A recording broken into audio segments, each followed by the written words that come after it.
Well, everybody was hyped with Pete Carroll, home debut, Geno Smith, Ashton Genty, etc. At the end of the day, Justin Herbert was vintage Justin Herbert.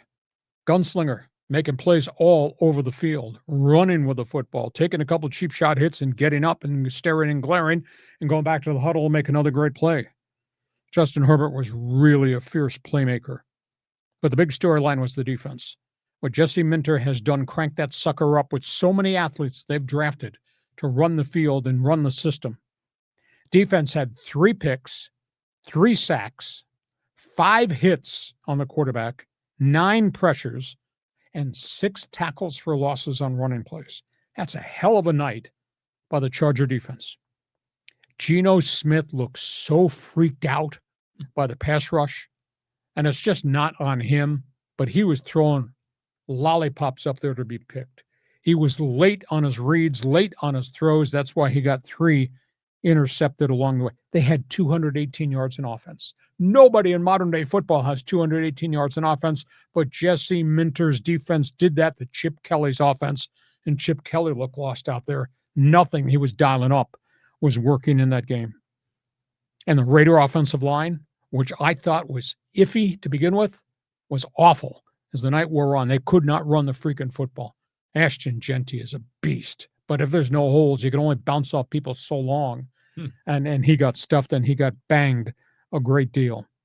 And I really thought the pass coverage was really terrible in the secondary. The Raiders were they were gassed. Their pass rush went away after the first quarter.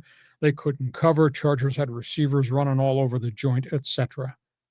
And then they lose Khalil Mack, and this is a setback. A dislocated elbow on a freak hit, fluke play, kind of got hit friendly fire, hit by his own guy. Going to be gone 4 to 6 weeks at least. So that's a bit of a setback, but they do have so many different athletes out there who can run the football. And the Chargers this afternoon just signed an ex-Raider number 1 draft pick, kind of a weird acquisition. His name is Cleve Farrell. Played at Clemson, was a high number 1 pick of the Raiders, never quite panned out, has bounced around, was with the Redskins, or with the Washington Commanders, I should say. Farrell's going to come in as kind of a unique pass rusher. He's got some big, rangy, explosive ability. He's not a down-by-down guy. So that's where the Chargers are. And for all the haters out there, Chargers are in first place in the AFC West. Think about that. That's amazing. In first place. Because Kansas City's season kind of is in disarray.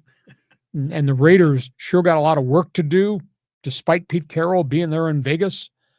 And Denver right now is not off to a good start, which kind of surprises me, but they have a long haul. But the Chargers are in first place. Can you believe that? It's more on Jesse Minter and Justin Herbert than it is on anybody else. Okay, John, respond. Don't get too comfortable in that first place position. Okay. It's the Chargers, after all, we're talking about. Something is bound to go wrong. But I'll say this. They looked really good. After the 3 interceptions, old Geno Smith looked like he had PTSD, man. He was like on the bench, just sort of staring into nothingness. And you just like, what the hell happened? Shell-shocked. Totally. Yeah.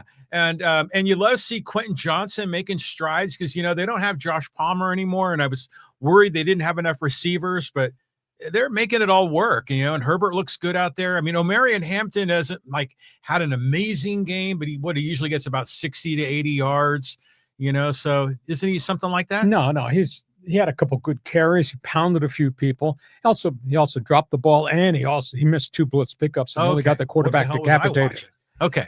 You're watching through this rose-colored glasses powder or blue colored glasses. Yeah, something like that. So I don't know. I mean, it's like the Chargers have looked kind of strong and steady, not like out of control and weird and wild and goofy. It's like they're just in there taking care of business. That's like kind of the sense I had. They should just walk on the field this coming Sunday when they play Denver. Just hold up a sign that says, "We're coming after you, Bo Nix. What the hell are you going to do about it?" A Charger defense right now is just playing like I've not seen in a long, long time. So you're a Charger fan, somebody from the Raider Nation, feel free. Join us. Fans Forum chat box is open because on this podcast, after we tell you what's gone on, your opinion counts. So you need to jump in here and participate. We got some guys already jumping in. Okay, we go from that